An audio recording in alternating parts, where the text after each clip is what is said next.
대학원에 있을 때 어떤 심리학 수업 시간에 교수님께서 저희들에게 각자 자기가 가장 두려워하는 것이 무엇인지 물으셨습니다.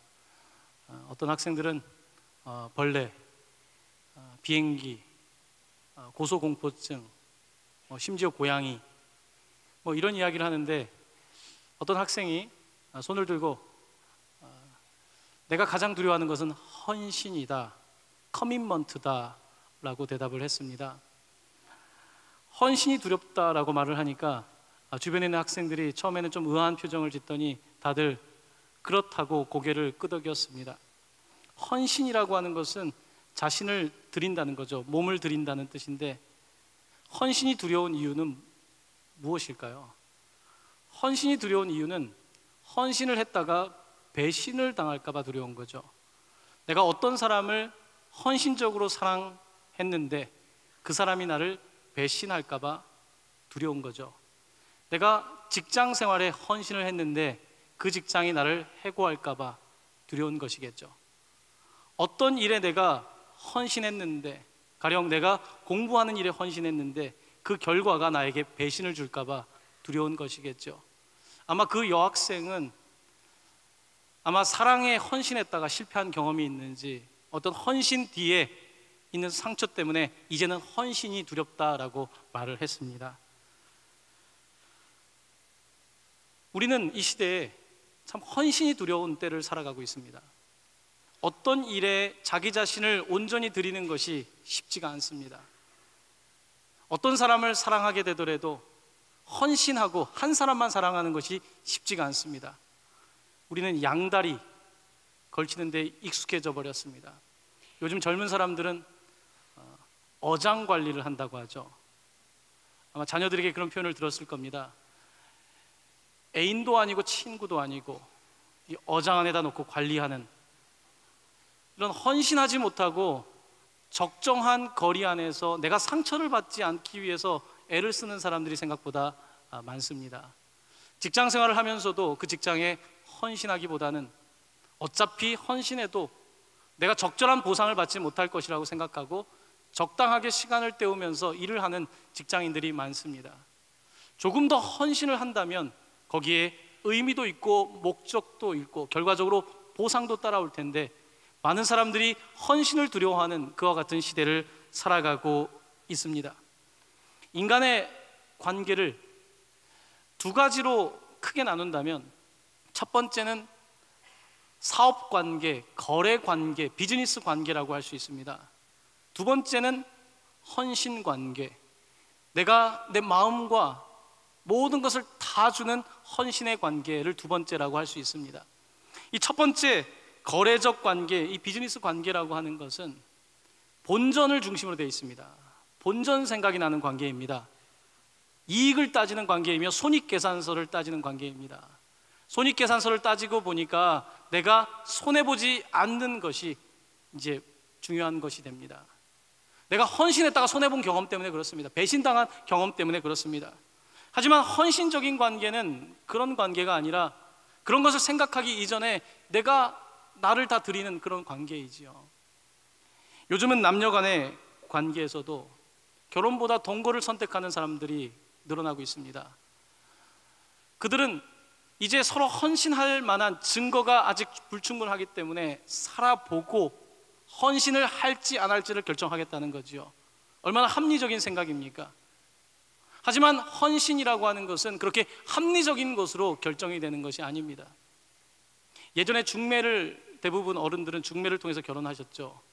그때는 서로 확인하고 이런 것도 없죠. 양가가 모여가지고 앉아서 어떻습니까? 내 의사와는 상관없이 눈 달리고 코 달리고 괜찮네 하고 결혼하신 분들이 많지 않습니까? 그 사람의 어떤 특징보다는 결혼했는데 살면서 결혼했으니까, 우리 아이의 아빠니까, 우리 아이의 엄마니까 헌신적인 관계를 가졌다고 한다면, 요즘 점점 헌신이 떨어지고 있는 우리의 모습을 바라봅니다. 직장도 평생 직장의 개념이 없어졌기 때문에 적당히 상처받지 않는 선에서 일을 하려는 사람들이 많아지고 있습니다. 그런데 이런 관계가 우리의 신앙에도 침투되기 시작했습니다. 그래서 하나님과의 관계에서도 헌신을 하기보다는 하나님과 거래를 하려는 그와 같은 모습들이 나타나기 시작했습니다. 하나님과 세상 사이에 양다리를 걸쳐 놓는 거지요. 우리는 이렇게 하나님과 관계에서도 헌신보다는 하나님과도 적당하게 밀당을 하는 이와 같은 신앙이 익숙해지기 시작한 겁니다. 언제부터인가 교회에 철치 쇼핑, 교회 쇼핑이라고 하는 말이 등장하기 시작했습니다. 사람들이 이제는 내가 교회를 선택하는데 교회를 가서 예배를 드려보고 말씀을 들어보고 주차 시설을 보고 아이들 교육을 보고 여러 가지 편의시설을 보고 교회를 쇼핑하는 일들이 이제 우리의 문화에 범람하기 시작했습니다. 물론 교회를 선택하는 일이 어려운 일이기 때문에 교회를 다니면서 선택하는 것이 꼭 나쁘다고 말할 수만은 없을 겁니다. 하지만 언제부터인가 사람들은 내가 헌신하기보다는 내가 상처받지 않기 위해서, 내가 헌신하기보다는 내가 그래도 내 이익을 위해서 선택을 하려는 경향이 높아지고 있습니다. 요즘 현대인들의 기독교 삶을 보면서 사람들은 썬데이 크리스찬이 늘었다고 말합니다. 썬데이 크리스찬, 불명예스러운 이름입니다. 우리는 일주일에 대부분의 시간을 TV를 보고 인터넷을 보고 많은 문화생활을 하면서 대단히 많은 정보를 가지고 있는데 살면서 하나님에 대한 정보, 하나님과의 시간, 하나님과의 사귐의 시간은 얼마나 됩니까? 그러다 보니까 하나님과의 헌신 관계가 아니라 끊지 않은 거래처처럼 하나님과의 관계가 이렇게 너무나 불안한 관계에 놓여 있는 것을 보게 됩니다.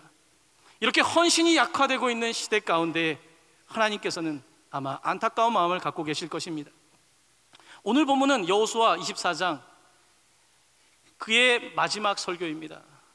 신명기 34장에서 모세가 느보산 꼭대기에서 마지막으로 설교를 했던 것처럼 이제 110년을 살아온 여호수아가 여호수아 세대에게 마지막 고별 설교를 하고 있습니다. 근데 이 고별 설교를 하고 있는 장소가 어디냐면 세겜이라고 하는 곳입니다. 이 세겜에 대해서 우리가 조금 이해할 필요가 있습니다. 세겜이라고 하는 땅은 하나님께서 아브라함에게 나타나셔서 그가 이라크 갈대아 우르라고 하는 지역에 살고 있을 때 그를 부르셔서 내가 너를 이스라엘 현재 그 땅으로 가나안 땅으로 보낸다고 약속하셨을 때에 창세기 12장에 아브라함이 첫 번째 도착한 곳이 세겜입니다. 그리고 그는 그곳에 첫 번째로 제단을 쌓습니다. 이제 긴 시간이 지나고 400년 애굽 종살이를 마치고 여호수아 세대가 가나안 땅에 들어온 겁니다. 세겜 땅에 온 겁니다. 아브라함에게 약속하신 그 땅에 이제 이스라엘 무리가 모여 있는데 여호수아는 이 놀라우신 하나님의 일을 보면서 감격하며 그들에게 마지막 설교를 하고 있는 겁니다. 하나님은 약속을 이루시는 분이다. 우리의 능력으로 이 땅을 차지한 것이 아니라 아브라함과 약속하신 하나님의 신실하심으로 우리가 이 땅을 차지하게 되었다라고 그들은 승리의 노래를 부릅니다. 근데 이들이 이곳에서 승리의 노래를 부를 때에 여호수아의 마음속에는 한 가지 두려운 마음이 있었습니다. 그것은 바로 이제 이들이 이 땅에 정착하게 되었는데 정착한 이후에 오히려 더 악한 길로 가지 않을까 두려웠던 겁니다. 사람이 힘들 때는, 사람이 뭔가 긴장을 해야 될 때는 잘 살아가는데 어떤 일에 성공할 때에 오히려 무너지는 일들이 많지 않습니까? 이제 여호수아 세대는 이 땅을 점령하게 되었고 성공의 노래를 부르는데 바로 이때가 가장 위협이 도사리고 있던 때였던 겁니다. 성공할 때에 넘어지게 되는 것, 이것이 우리의 인생 아니겠습니까? 특별히 가나안 땅은 상당히 위협이 도사리는 땅이었습니다. 전쟁에서 승리를 하고 토지를 분배했다고 하지만 그들은 여전히 가나안 사람들과 함께 동거를 해야 됐습니다. 이 가나안 땅에 사는 사람들은 특별히 바알 신을 믿는 사람들이었습니다. 바알 신은 폭풍의 신을 말합니다. 이 폭풍의 신, 비를 내리는 신은 농경사에서 꼭 필요한 신인데 바알 신앙의 특징 중에 하나는 그들의 바알 산당에서 남녀의 성적인 결합을 통해서 종교적인 의례를 하는 것이었습니다. 여러분, 지금 힌두교가 특별히 그와 같은 종교적인 교리를 가지고 있지요. 바알 신앙은 성적인 결합을 통해서 축복을 누리는데 우리의 자녀들을 다산의 축복을 누리게 될 뿐만 아니라 이 농경사회에서 이 땅이 풍요롭게 된다, 씨앗을 뿌리면 잘 자라게 된다라고 하는 바알 신앙을 가지고 있었습니다. 특별히 이와 같은 성적인 결합을 통해서 이제 하늘이 열리고 비가 내린다라고 하는 생각을 가지고 있었던 신앙이 그들에게 자리 잡고 있었습니다. 농사를 제대로 지어보지 않은 이제 이스라엘 백성들은 가나안 사람들과 동거를 하게 되면서 그들의 문화를 접하게 됩니다. 군사로 싸울 때는 이제 이기냐 지냐의 싸움에서는 그들이 굳건한 신앙을 지켰는데 이제 정착을 하고 나니까 오히려 더 위협이 되는 것입니다. 여러분, 성공했을 때 조심해야 합니다. 성공은 실패로 가기 위한 가장 그 길목에 있다는 사실을 기억해야 합니다. 특별히 가나안 땅은 종교적 혼합주의가 강한 땅이었습니다. 이 종교도 되고 저 종교도 되는 거지요. 이 신앙 저 신앙 상관없는 거지요. 저희가 선교하는 네팔이나 인도 같은 힌두교 국가가 선교가 어려운 이유가 뭡니까? 예수님을 증거하면 예수님도 그 많은 신 중에 하나가 되니까. 우리는 그게 아니라 예수님만 믿어야 된다고 말하는데 그 많은 신들 중에 하나가 되기 때문에 선교하기가 어려운 것이 힌두교 문화권인 것 아닙니까? 그것은 종교적 혼합주의가 있었던 것이고 도덕적 상대주의, 이렇게 살면 어떻고 저렇게 살면 어떤가, 굳이 그런 기준을 가지고 살면서 스스로를 억압할 필요가 있는가? 도덕적 상대주의, 물질적 성공주의, 물질만 성공하면 된다, 물질적인 성공을 주는 종교라고 한다면 좋은 종교이다. 그것이 바로 가나안 사람들의 생각이었습니다. 아마 그 가나안의 문화는 현대 문화와 다르지 않다고 생각합니다. 지금 이 시대에도 종교적 혼합주의, 도덕적 상대주의, 세속적 물질주의가 가득한 사회 아니겠습니까? 그리스도인으로 살아가는데 우리가 먹고 사는 게 어려울 때는, 경제가 어려울 때는 하나님만 붙잡았는데 이제 안정화되기 시작하고 한국이 잘 사는 나라가 되기 시작하면서 우리는 언제부터인가 이만하면 됐다라고 말하는 것 아닙니까? 한국의 IMF가 터졌을 때 외신 기자들은 한국이 샴페인을 너무 빨리 터뜨렸다고 말했습니다. 이번 세월호 사건을 보면서 사람들은 여전히 우리는 샴페인을 너무 빨리 터뜨린 것인가 라고 말합니다. 성공했을 때 넘어지게 되는데 우리는 또 방심하고 넘어지는 인생을 살아가고 있는 것입니다.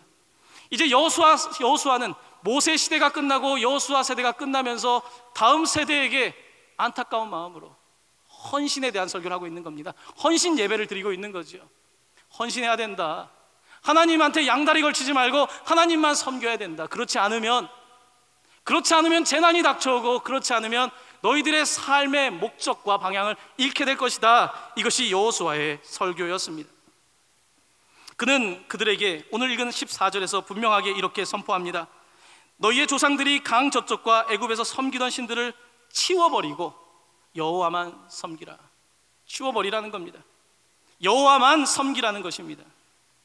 이 세겜에서의 이 설교 내용은 우리에게 창세기 35장의 야곱의 이야기를 다시 한번 상기시킵니다. 어떤 일이 있었냐면, 여러분, 야곱, 이스라엘이라고 하는 이름은 야곱에서 나왔죠.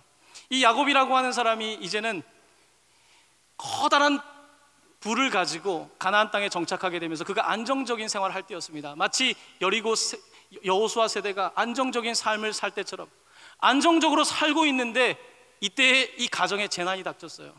어떤 재난이었냐면 야곱의 딸 디나가 그 지역에 있는 어떤 외간 남자들에게 강간을 당하는 사건이 발생하게 됩니다.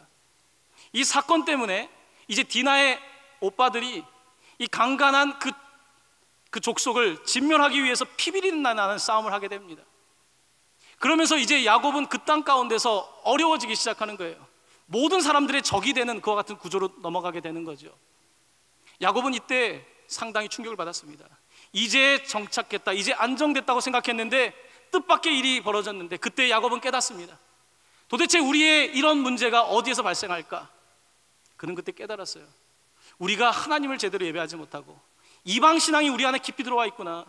순수한 신앙을 잃어버리고 너무나 세상과 타협하고 있는 자신의 모습을 발견했던 것입니다. 그러면서 그는 세겜이라고 하는 곳에다가 이제는 모든 우상과 나쁜 것들을 땅바닥에 묻고 원래 하나님을 예배했던 베델로 돌아가자라고 선포를 합니다. 창세기 35장 3절에서 4절 말씀인데요, 우리 한번 화면을 보면서 한 목소리로 봉독하도록 하겠습니다. 우리가 일어나 베델로 올라가자. 내 환난 날에 응답하시며 내가 가는 길에서 나와 함께 하신 하나님께 내가 거기서 제단을 쌓으려 하노라 하매 그들이 자기 손에 있는 모든 이방 신상들과 자기 귀에 있는 귀고리들을 야곱에게 주는지라. 야곱이 그것들을 세겜 근처 상수리 나무 아래에 묻고. 그렇습니다.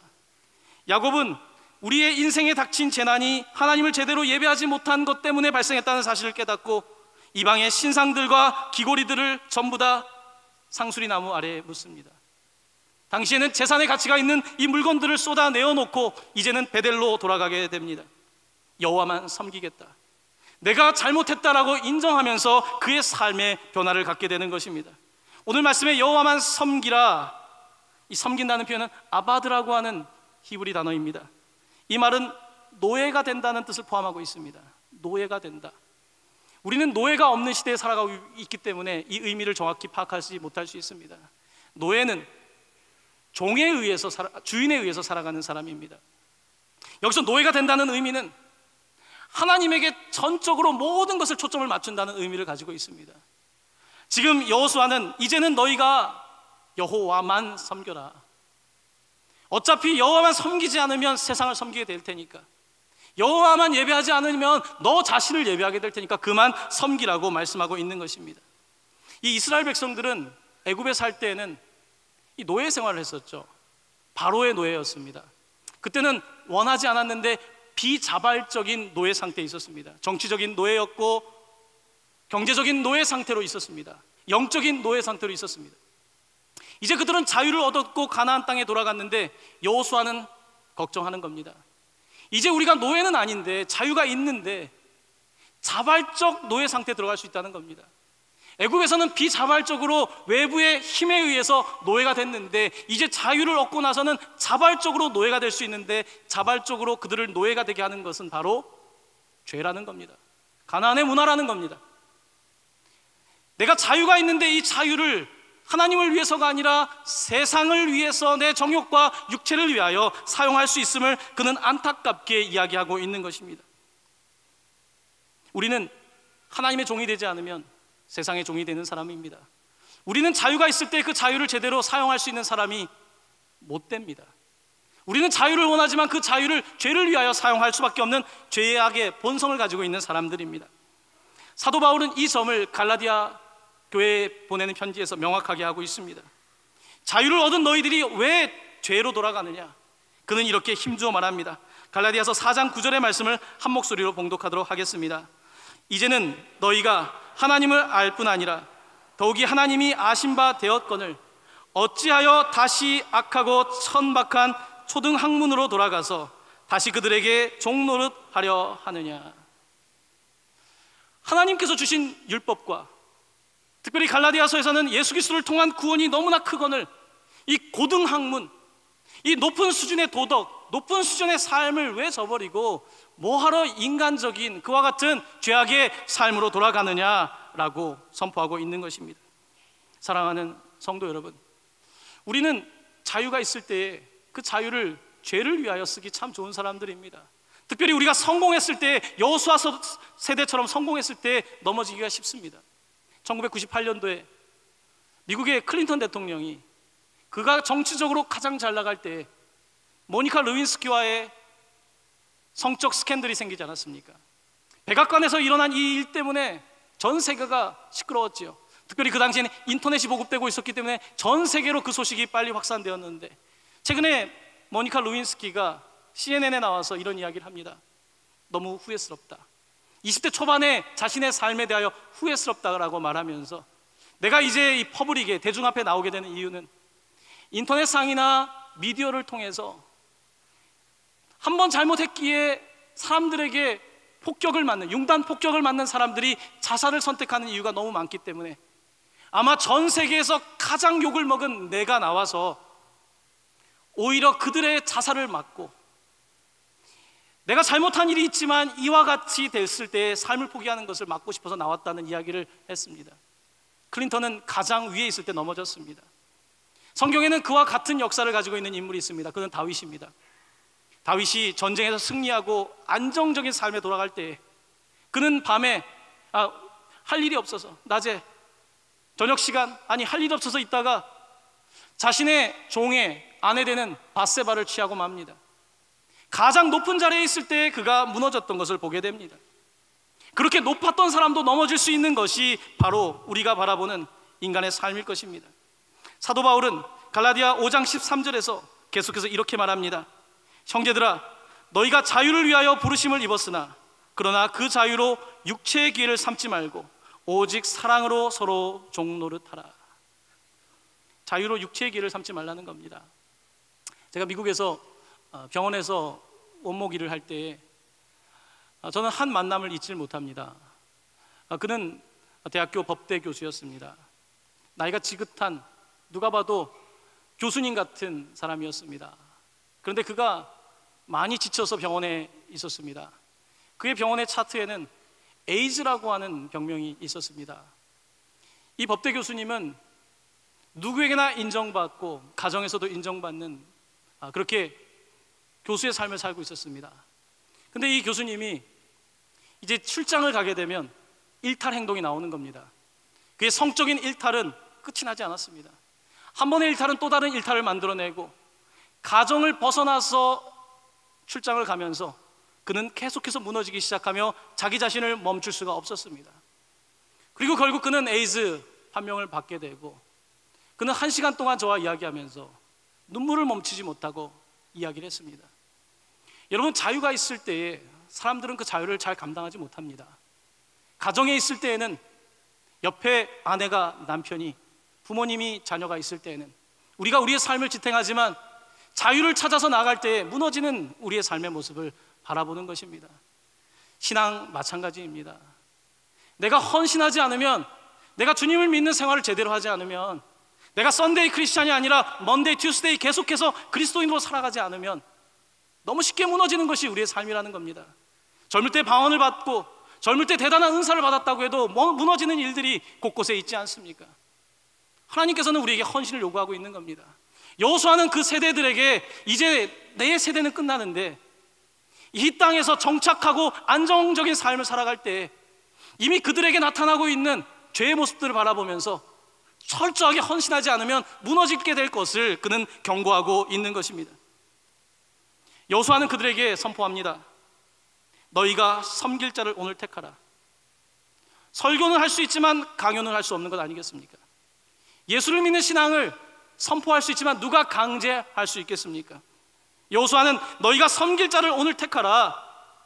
나와 내 집은 오직 여호와를 섬기겠다. 그는 그렇게 선포하고 있습니다. 사랑하는 성도 여러분, 하나님을 선택하지 않는 것은 하나님 아닌 것을 선택하는 것입니다. 하나님 아닌 것을 선택하게 되면 당장은 좋아 보일지 몰라도 장기적인 레이스에서, 장기적인 마라톤 같은 인생에서 무너질 수밖에 없는 것이 인생이라는 사실을 알지 못하십니까? 하나님께서는 양다리를 싫어하십니다. 하나님은 쌍다리를 싫어하십니다. 하나님은 삼각관계를 가장 싫어하십니다. 삼각관계가 뭡니까? 하나님을 놓고 하나님의 경쟁자를 세워놓고 삼각관계에 들어가는 것입니다. 하나님은 삼각관계를 정말 미워하십니다. 하나님보다 경쟁하는 이 구도가 될 때 하나님은 질투하는 하나님이라고 말씀하고 있습니다. 하나님 질투하십니다.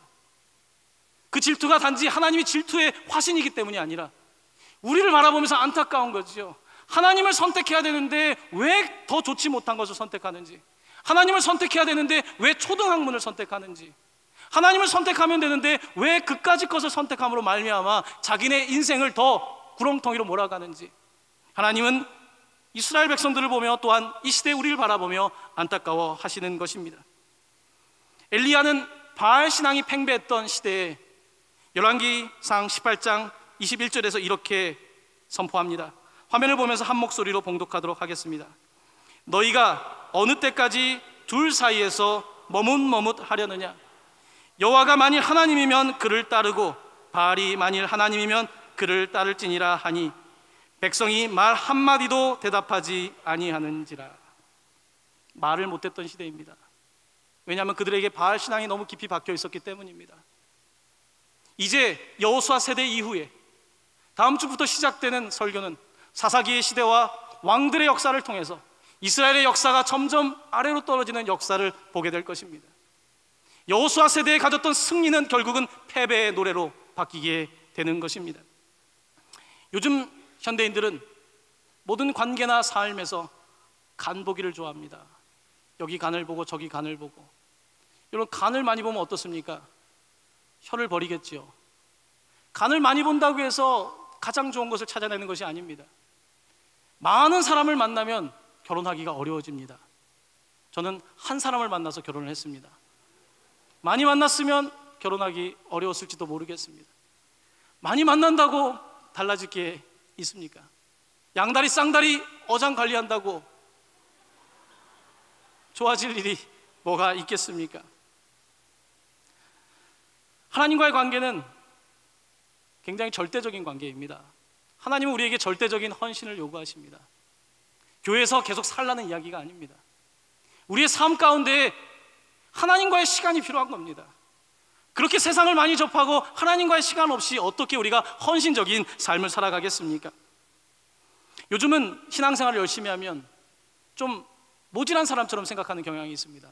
좀 지성이 부족한 사람처럼 생각하는 경향이 있습니다. 이것은 이 시대가 만들어낸 착각입니다. 하나님을 위해 열심히 하는 것처럼 가장 좋은 일은 없습니다. 현대인들은 신앙생활을 열심히 하면 이단인지 압니다. 그렇지 않습니까? 광신자로 알고 있지 않습니까? 전 부천동강교회가 이단 아니냐는 얘기 좀 들어봤으면 좋겠습니다. 신학이 이단이 아니라 그렇게 열심히 하는 교회, 왜 우리가 그와 같은 열심을 이단에게 뺏기는 겁니까? 이것이 이 시대의 현실 아니겠습니까?